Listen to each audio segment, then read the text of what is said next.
സഖാവ് M V Govindan CPM-ൻ്റെ സംസ്ഥാന secretary പദമേറ്റതിന് ശേഷം ആ പദവി ഒരു മുൾമെത്തയായി മാറിയിരിക്കുകയാണ്. കാരണങ്ങൾ പലതാണ്. ലോക്സഭാ തിരഞ്ഞെടുപ്പിൽ പാർട്ടിക്ക് നേരിട്ട വമ്പൻ പരാജയം, അതുപോലെ സർക്കാരും പാർട്ടിയും ഒന്നിനൊന്ന് ജീർണാവസ്ഥയിലേക്ക് വഴുതി വീണുകൊണ്ടിരിക്കുന്നത്, PV അൻവർ, MR അജിത് കുമാർ പൂരം കലക്കിയത്, തൃശ്ശൂരിലെ BJP-യുടെ വിജയം, പിന്നീട് കണ്ണൂരിൽ ADM നവീൻ ബാബുവിൻ്റെ മരണം, പാർട്ടിയുടെ വലിയ നേതാവായ PP ദിവ്യ അറസ്റ്റിലായത്, സർക്കാരിനെതിരെ അനുദിനമെന്നോണം വന്നുകൊണ്ടിരിക്കുന്ന വിമർശനങ്ങൾ, സർക്കാരിൻ്റെ പരാജയത്തിൻ്റെ തുടർ പട്ടിക, ഇപ്പോൾ നവീൻ ബാബുവിൻ്റെ ആത്മഹത്യ അല്ലെങ്കിൽ മരണം അത് സംബന്ധിച്ച കേസിൻ്റെ അന്വേഷണം CBIക്ക് നൽകുന്നതിൻ്റെ പടിവാതിൽക്കൽ എത്തി നിൽക്കുകയാണ്. പക്ഷേ ഇപ്പോൾ അതൊന്നുമല്ല നമ്മുടെ ഗോവിന്ദൻ സഖാവിനെ ബുദ്ധിമുട്ടിക്കുന്നത്. പാർട്ടി സമ്മേളനങ്ങളുടെ നടത്തിപ്പാണ്.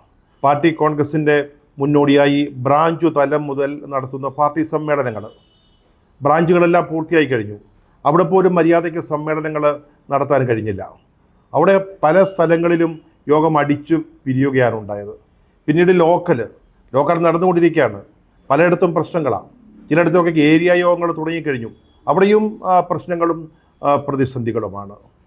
ഈ സമ്മേളനങ്ങളിൽ സമവായം പറയാൻ വരുന്ന സംസ്ഥാന നേതാക്കൾക്ക് പോലും രക്ഷയില്ലാത്ത അവസ്ഥയാണ്. കഴിഞ്ഞ ദിവസം കൊല്ലം ജില്ലയിലെ കരുനാഗപ്പള്ളി ഏരിയ കമ്മിറ്റിയുടെ കീഴിലുള്ള കുലശേഖരപുരം ലോക്കൽ കമ്മിറ്റി യോഗത്തിൻ്റെ സമ്മേളനത്തിൽ 2 സംസ്ഥാന സമിതി അംഗങ്ങളെ സാധാ പ്രവർത്തകർ പൂട്ടിയിട്ടു. അവിടം വരെ എത്തി നിൽക്കുന്നു പാർട്ടിക്കുള്ളിലെ താഴെ തട്ടിലുള്ള പ്രതിസന്ധി. ഇത് കൈകാര്യം ചെയ്യുക അത്ര എളുപ്പമുള്ള ഒരു കാര്യമല്ല. ഈ പാർട്ടി സമ്മേളനങ്ങളിൽ മേൽക്കമ്മിറ്റികളിൽ നിന്നുള്ള ചിലർ സംബന്ധിക്കുന്നത് പാർട്ടിയിൽ പണ്ടുപണ്ടേയുള്ള ഒരു ആചാരമാണ്. അവർക്ക് ഈ പിന്നിൽ ചൂരൽ വടിയുമായി നടക്കുന്ന ഹെഡ് മാസ്റ്ററുടെ ഒരു റോളാണുള്ളത്. ചിലപ്പോൾ ആനയുടെ പിന്നാലെ തോട്ടിയും വടിയുമായി നടക്കുന്ന പാപ്പാന്മാരുടെ റോളിലേക്കും അവർ മാറും. ഈ സമ്മേളനങ്ങളിൽ ഏതെങ്കിലും തരത്തിലുള്ളൊരു അച്ചടക്ക ലംഘനത്തിൻ്റെ ലാഞ്ചന കണ്ടാൽ അപ്പോൾ തന്നെ ഈ പാപ്പാന്മാർ വടിയും തോട്ടിയുമായി രംഗപ്രവേശനം ചെയ്യും. അതൊന്ന് ആഞ്ഞു വീശിക്കഴിഞ്ഞാൽ ഈ അച്ചടക്ക ലംഘനം സ്വിച്ചിട്ട പോലെ അവസാനിക്കും. പിന്നീട് മേൽക്കമ്മിറ്റികളിൽ നിന്നുള്ള നിർദ്ദേശങ്ങൾ യാതൊരു ബുദ്ധിമുട്ടും കൂടാതെ നടപ്പാക്കിയെടുക്കാൻ ഈ പാപ്പാന്മാർക്ക് സാധിക്കും. അതാണ് പാർട്ടിയിലെ ഒരു പതിവ് ആചാരം എന്ന് പറഞ്ഞത്. ഈ കുലശേഖരപുരം ലോക്കൽ കമ്മിറ്റിയിലെ സമ്മേളനത്തെപ്പറ്റി പറഞ്ഞല്ലോ. ഇത് കരുനാഗപ്പള്ളി ഏരിയ കമ്മിറ്റിയുടെ കീഴിൽ വരുന്ന ഒരു ലോക്കൽ കമ്മിറ്റിയാണ്. ഈ ഏരിയ കമ്മിറ്റി കീഴിലെ 10 ലോക്കൽ കമ്മിറ്റി യോഗങ്ങളിൽ 7 എണ്ണം മര്യാദയ്ക്ക് പൂർത്തിയാക്കാൻ കഴിഞ്ഞില്ല. അലസിപ്പിരിയാനുണ്ടായത് പ്രവർത്തകർ തമ്മിലുള്ള സംഘർഷം മൂലം. അവിടെ പിന്നീട് യോഗ നടപടികൾ പൂർത്തിയാക്കിയത് വീണ്ടും യോഗം ചേർന്നിട്ടാണ്. ഇപ്പോൾ കുലശേഖരപുരത്തെ യോഗം, അവിടെ ഇരുവിഭാഗം പ്രവർത്തകർ തമ്മിൽ സംഘർഷമുണ്ടായി. പിന്നീട് പൊരിഞ്ഞ തല്ലാണ് അവിടെ നടന്നത്. നല്ല ഉശിരൻ തെക്കൻ തല്ലുമാല. പക്ഷേ ഈ തല്ലായിരുന്നില്ല അവിടുത്തെ ഹൈലൈറ്റ്. ഈ സമ്മേളനത്തിൽ സംസ്ഥാന കമ്മിറ്റിയെ പ്രതിനിധീകരിച്ച് വന്ന 2 അംഗങ്ങളെ, 2 സ്റ്റേറ്റ് കമ്മിറ്റി അംഗങ്ങളെ അവിടുത്തെ വിമത പഹയന്മാരുണ്ടല്ലോ, അവരൊരു മുറിയിൽ പൂട്ടിയിട്ട് കളഞ്ഞു. അത് വേറെങ്ങും സംഭവിച്ചിട്ടില്ലാത്തൊരു കാര്യമാണ്. തമ്മിൽ തല്ലും സംഘർഷവും ഉണ്ടാവും. പക്ഷേ മേൽക്കമ്മിറ്റിയിൽ നിന്ന്, അതും സംസ്ഥാന കമ്മിറ്റിയിൽ നിന്ന് ഒരു ലോക്കൽ കമ്മിറ്റി തലത്തിലുള്ള പ്രവർത്തകരും നേതാക്കളുമൊക്കെ ആദരവോടെ കാണുന്ന ആളുകളായി സംസ്ഥാന കമ്മിറ്റി അംഗങ്ങൾ എന്ന് പറയുന്നത്. അവരിൽ 2 പേരെയാണ് പ്രവർത്തകന്മാർ മുറിയിൽ പൂട്ടിയിട്ടത്. K. രാജഗോപാൽ, സോമപ്രസാദ് എന്നീ 2 നേതാക്കളാണ് മുറിയിൽ കുടുങ്ങിപ്പോയത്. സത്യം പറഞ്ഞാൽ ഈ വെർച്വൽ അറസ്റ്റ് എന്നൊക്കെ പറയുന്നത് പോലെ ഒരു പാർട്ടി അറസ്റ്റായിരുന്നു അത്. യോഗസ്ഥലത്ത് തുടങ്ങിയ അടി പിന്നീട് തെരുവിലേക്ക് നീങ്ങി. ഒപ്പം തെറിയുടെ പൊടിപൂരമായിരുന്നു. അവർ പുറത്തേക്ക് ഇറങ്ങിയപ്പോഴാണ് ചാനൽ ക്യാമറ കണ്ടത്. പിന്നെ അവരുടെ മൈക്ക് പിടിച്ചു പറിക്കാനുള്ള ശ്രമമായി. അക്കൂട്ടത്തിൽ ഒരു സഖാവ് അതിൽ വിജയിച്ചു, മൈക്ക് പിടിച്ചു വാങ്ങിച്ചു. പക്ഷെ മൈക്ക് കയ്യിലുണ്ടെന്ന് ഓർക്കാതെ, അല്ലെങ്കിൽ അത് തുറന്നിരിക്കുകയാണെന്ന് മനസ്സിലാക്കാതെ അദ്ദേഹം ഈ തെറിപ്പാട്ട് അല്ലെങ്കിൽ പൂരപ്പാട്ട് തുടർന്നു. വളരെ പ്രയാസപ്പെട്ടാണ് മേൽപ്പറഞ്ഞ 2 സംസ്ഥാന കമ്മിറ്റി അംഗങ്ങളെ ഈ പൂട്ട് പൊളിച്ച് പുറത്തേക്ക് കൊണ്ടുവന്നത്. അവർ വല്ലാതെ പരിക്ഷീണിതരായിരുന്നു കേട്ടോ. പക്ഷേ എങ്കിൽ പോലും പാർട്ടിക്ക് വേണ്ടി ഇത്തരത്തിലുള്ള ത്യാഗം സഹിക്കുന്നതിലെ അഭിമാനം അവരുടെ മുഖത്ത് നിഴലിച്ചു നിന്നിരുന്നു. ക്ഷീണമുണ്ടായിരുന്നെങ്കിലും അതിലൊരു സംസ്ഥാന കമ്മിറ്റി അംഗം ചാനലുകളുടെ ക്യാമറ കണ്ടപാടെ അവർക്ക് നേരെ കൈയോങ്ങുന്നതും കണ്ടു. എച്ച് എ സലാം എന്ന നേതാവിനെ വീണ്ടും ലോക്കൽ കമ്മിറ്റി സെക്രട്ടറി ആക്കാൻ നടത്തിയ ശ്രമമാണ് ഈ അടി കലശലിലേക്ക് എത്തിയത്. അദ്ദേഹത്തെ സെക്രട്ടറി ആക്കുന്നതിനൊരു വലിയ വികാരം ഈ ലോക്കൽ കമ്മിറ്റിയിൽ ഉണ്ടായിരുന്നു. 80 സമ്മേളന പ്രതികൾ 60 പേരും സലാമിനെ തിരഞ്ഞെടുക്കുന്നതിന് എതിരായിരുന്നുവെന്നാണ് വിമതപക്ഷം പറയുന്നത്. അദ്ദേഹം ഒരു സ്ത്രീപീഡന കേസിൽ പ്രതിയാണ് എന്ന് എതിരാളികൾ പറയുന്നു. ഈ പ്രതിഷേധ പ്രകടനങ്ങളിൽ പങ്കെടുത്ത സ്ത്രീകളായ പാർട്ടി പ്രവർത്തകർ പോലും ചാനലുകളുടെ മൈക്കിലൂടെ അത് കേരളത്തോട് വിളിച്ച് പറയുന്നത് കേട്ടു. അതിലൊരാൾ ഇങ്ങനെയാണ് പറഞ്ഞത്: ഒരു കൊലക്കേസിൽ പ്രതിയാണെങ്കിലും ഞങ്ങൾ അംഗീകരിക്കും, പക്ഷേ ഈ പെണ്ണുപിടിയന്മാരെ നേതാവാകാൻ സമ്മതിക്കില്ല. ഇത് NSൻ്റെ നാടാണ്. ഇനി ഈ പറഞ്ഞതിൻ്റെ പേരിൽ എന്നെ പാർട്ടിയിൽ നിന്ന് പുറത്താക്കിയാലും പ്രശ്നമില്ല. ഒരു സ്ത്രീ പ്രവർത്തക പറഞ്ഞതാണ്. ഇന്നലെ കേരളം കേട്ട കാര്യമാണ്. NS എന്നവർ പറഞ്ഞത് കൊല്ലം ജില്ലയിലെ അനിശ്ചിത നേതാവായിരുന്ന N ശ്രീധരനെ കുറിച്ചാണ്. പാർട്ടി പ്രവർത്തകരെ നെഞ്ചോട് ചേർത്ത് പിടിച്ച ഒരു നേതാവ്, സംസ്ഥാന സെക്രട്ടേറിയറ്റ് അംഗം വരെ ആയ ആളാണ്. അദ്ദേഹത്തെ പോലൊരാളുടെ പാരമ്പര്യം പേറുന്ന ഇവിടുത്തെ പാർട്ടിയിൽ ഇത്തരക്കാരെ നേതൃസ്ഥാനത്തേക്ക് കൊണ്ടുവരാൻ ഞങ്ങൾ സമ്മതിക്കില്ല എന്നാണ് സ്ത്രീകളടക്കമുള്ള പ്രവർത്തകർ ഇന്നലെ രാത്രി തുറന്നു പറഞ്ഞത്. സമ്മേളന സ്ഥലത്തേക്ക് അതിക്രമിച്ചു കടന്ന പാർട്ടി അംഗങ്ങളല്ലാത്ത ആളുകളാണ് നേതാക്കളെ മുറിയിൽ പൂട്ടിയിട്ടതെന്നാണ് സലാമും മറ്റും ഇപ്പോൾ പറയുന്നത്. 80 പ്രതിനിധികളിൽ 10 പേർ മാത്രമാണ് വിമതസ്വരം ഉയർത്തിയത് എന്നും സലാം പറയുന്നുണ്ട്. സലാമിനെ സെക്രട്ടറിയായിട്ട് തിരഞ്ഞെടുത്തു. അത് ജില്ലാ കമ്മിറ്റിയുടെ നിർദ്ദേശമായിരുന്നു. അത് നടപ്പാക്കാനാണല്ലോ സംസ്ഥാന സമിതി അംഗങ്ങൾ വന്നത്.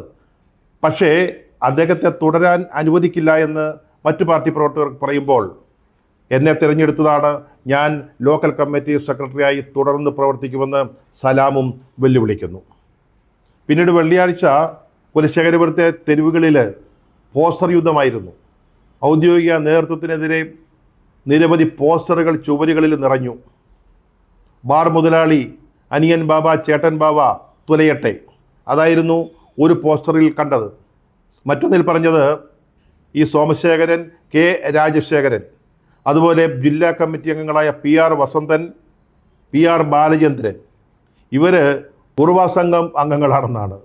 കുറുവാ സംഘം എന്ന് പറഞ്ഞാൽ അറിയാമല്ലോ, ഈയിടെയായി നാട്ടിൽ ഭീതി വിതച്ചുകൊണ്ട് വൻതോതിൽ കൊള്ള നടത്തുന്ന ഒരു സംഘത്തെക്കുറിച്ചാണ് ഈ പറയുന്നത്. പാർട്ടി നേതാക്കളെ പ്രവർത്തകർ ഉപമിച്ചത് കുറുവ സംഘത്തോടാണ്. ലോക്കൽ കമ്മിറ്റി സമ്മേളനങ്ങൾ ഏതാണ്ട് പൂർത്തിയാവുകയാണ്. ഇനി കുറേയേറെ സ്ഥലങ്ങളിൽ ഏരിയ സമ്മേളനങ്ങൾ നടക്കാനുണ്ട്. അത് കഴിഞ്ഞാൽ ജില്ലാ സംസ്ഥാന സമ്മേളനങ്ങൾ. ഗോവിന്ദ സഖാവ് ഇക്കണക്കിനാണ് കാര്യങ്ങൾ പോകുന്നതെങ്കിൽ ബാക്കി സമ്മേളനങ്ങൾ എങ്ങനെയാണ് നടത്തുക? ബുദ്ധിമുട്ടുള്ള പണിയാകുമല്ലോ. ക്രമസമാധാന പ്രശ്നങ്ങൾ ഉണ്ടാവാതെ എങ്ങനെ നോക്കാൻ സാധിക്കും? പണ്ടൊക്കെ പാർട്ടി കോൺഗ്രസിന് മുമ്പായുള്ള ഇത്തരം സമ്മേളനങ്ങൾ ബ്രാഞ്ച് തലം മുതൽ നടത്തുക വളരെ നിഷ്പ്രയാസം ചെയ്യുന്നൊരു കാര്യമായിരുന്നു. വലിയ ബുദ്ധിമുട്ടൊന്നും ഉണ്ടായിരുന്നില്ല. സ്വാഭാവികമായും മേൽ കമ്മിറ്റികളിൽ നിന്ന് 2-3 പാപ്പാന്മാർ സന്നിഹിതരായിട്ടുണ്ടാവും. അതുവരെയുള്ള പ്രവർത്തന റിപ്പോർട്ട് സെക്രട്ടറി അവതരിപ്പിക്കുന്നു. അതിന്മേലൊരു ചർച്ച നടക്കും. പിന്നീട് അല്ലറ ചില്ലറ വിമർശനങ്ങളൊക്കെ ഉണ്ടാവും. ഒരു പാർട്ടിയല്ലേ, പാർട്ടി വേദികളിൽ വിമർശനം ഉന്നയിക്കാൻ അവകാശമുണ്ടല്ലോ. അതാണല്ലോ കമ്മ്യൂണിസ്റ്റ് രീതി. അല്ലറ ചില്ലറ ശകലം വിമർശനങ്ങളൊക്കെ ഉണ്ടാവും. അതിനുശേഷം മേൽ കമ്മിറ്റി നിശ്ചയിക്കുന്ന ഒരു കമ്മിറ്റി അത് പാനലായിട്ട് അവതരിപ്പിക്കും. അത് കൈയടിച്ച് പാസ്സാക്കും. അതായിരുന്നു രീതി. ഇപ്പോൾ അതല്ല. നേരത്തെ പറഞ്ഞ ഒരു ബ്രാഞ്ച് മുതൽ തന്നെ അലമ്പ പ്രശ്നങ്ങളാണ്. ഇപ്പോൾ ലോക്കലായപ്പോഴത്തേക്ക് അതങ്ങ് രൂക്ഷമായി. ഇനി കുറേയേറെ ഏരിയ സമ്മേളനങ്ങളും മറ്റും നടക്കാനുണ്ട്. അത് നടപ്പാക്കുന്ന കാര്യം ആലോചിക്കുമ്പോഴാണ് നമ്മുടെ പാർട്ടി സംസ്ഥാന സെക്രട്ടറിക്ക് ആദിഭൂതി ഇളകുന്നത്. ഇപ്പോൾ പാപ്പാന്മാരുടെ വേഷം കിട്ടി താഴേത്തലത്തുള്ള സമിതികളുടെ യോഗത്തിന് പോകാൻ സംസ്ഥാന കമ്മിറ്റി അംഗങ്ങൾ തയ്യാറാവുന്നില്ല എന്നാണ് കേൾക്കുന്നത്. എത്രത്തോളം ശരിയാണെന്നറിയില്ല. പുറത്ത് കേൾക്കുന്ന ഒരു കഥയാണ്. കാരണം അവിടെ ചെന്നാൽ സാധാരണ പാർട്ടി പ്രവർത്തകർ പഴയതുപോലല്ല, അനുസരിക്കാൻ മാത്രം പഠിച്ചവരല്ല. ഇപ്പോൾ ചോദ്യം ചെയ്യാനും വിമർശിക്കാനും വേണ്ടി വന്നാൽ സംഘടനാ രീതികൾക്ക് വിരുദ്ധമായി തന്നെ പ്രവർത്തിക്കാനും തയ്യാറായി നിൽക്കുന്ന ചെറുപ്പക്കാരായി ഇപ്പോൾ ഉള്ളത്. അവിടേക്ക് പാപ്പാൻ വേഷം കെട്ടിപ്പോകാൻ ഇപ്പോൾ പലരും ധൈര്യപ്പെടുന്നില്ല എന്ന് കേൾക്കുന്നുണ്ട്. അതുകൊണ്ട് നമ്മുടെ ഗോവിന്ദൻ സഖാവിന് ചെയ്യാവുന്ന ഒരു കാര്യം, ഇത്തരം യോഗങ്ങളുടെ ഒരു ക്രമസമാധാന ചുമതല അത് നമ്മുടെ റെഡ് വോളണ്ടിയർമാരെ ഏൽപ്പിച്ചാൽ മതി. ആവശ്യത്തിന് വോളണ്ടിയർമാരില്ലെങ്കിൽ, ചുവപ്പ് സേന അവർ വേണ്ടതുപോലെ ഇല്ലെങ്കിൽ ഒരു റിക്രൂട്ട്മെൻറ്റ് റാലി നടത്താവുന്നതേ ഉള്ളൂ. ഈ അഗ്നിവീർ എന്നൊക്കെ പറയില്ലേ, അതുപോലെ പാർട്ടി വീർ അവരെ തിരഞ്ഞെടുത്ത് പെട്ടെന്നൊരു പരിശീലനമൊക്കെ കൊടുത്താൽ മതി. 2 ജോഡി പാൻറ്റും 2 ജോഡി ഷർട്ടും വേണം, തൊപ്പിയൊന്നും മതി. ഈ സമ്മേളന കാലത്തേക്കാണല്ലോ. പിന്നെ ഓരോരുത്തർക്ക് ഓരോ മുളവടിയും വേണം. അങ്ങനെ ഒരു ക്രമീകരണം ചെയ്തു കഴിഞ്ഞാൽ അവർ ഈ സ്ത്രീ പീഡന കേസുകളിൽപ്പെട്ടവരും മയക്കുമരുന്ന് കച്ചവടത്തിൽ അകപ്പെട്ടവരൊക്കെയായ നേതാക്കൾക്കെതിരെ ആരെങ്കിലും പ്രവർത്തകർ എന്തെങ്കിലും പറഞ്ഞാൽ അവർ വേണ്ട രക്ഷാപ്രവർത്തനം നടത്തിക്കൊള്ളും. അത് കഴിഞ്ഞിട്ട് ജില്ലാ സ്റ്റേറ്റൊക്കെ ആകുമ്പോൾ ഇനി CRPFൻ്റെയോ മറ്റോ ഒരാവശ്യം നേരിടുകയാണെങ്കിൽ, അങ്ങനൊരു തോന്നലുണ്ടെങ്കിൽ സഖാവ് ഗോവിന്ദൻ അതിന് നേരത്തെ നമ്മുടെ അമിത്ഷായ്ക്ക് ഒരു അപേക്ഷ മുൻകൂറായിട്ട് നൽകണം. ഈ കുലശേഖരപുരത്തെ സംഘർഷത്തിനിടയ്ക്ക് നമ്മുടെ പിണറായിയുടെ പോലീസിൻ്റെ സേവനം വളരെ സ്തുത്യർഹമായിരുന്നു എന്നാണ് കേട്ടത്. ഒരൊറ്റ കുഞ്ഞു പോലും, കാക്കിയിട്ട് ഒരുത്തം പോലും ഈ സംഘർഷം നടക്കുന്ന സ്ഥലത്തേക്ക് എത്തി നോക്കിയത് പോലുമില്ല. ഒരു ചാനൽ ലേഖകൻ പറഞ്ഞത് പോലീസുകാരൊക്കെ ഒരു സൈഡ് റോഡിൽ ഒളിച്ചിരിക്കുകയായിരുന്നു എന്നാണ്.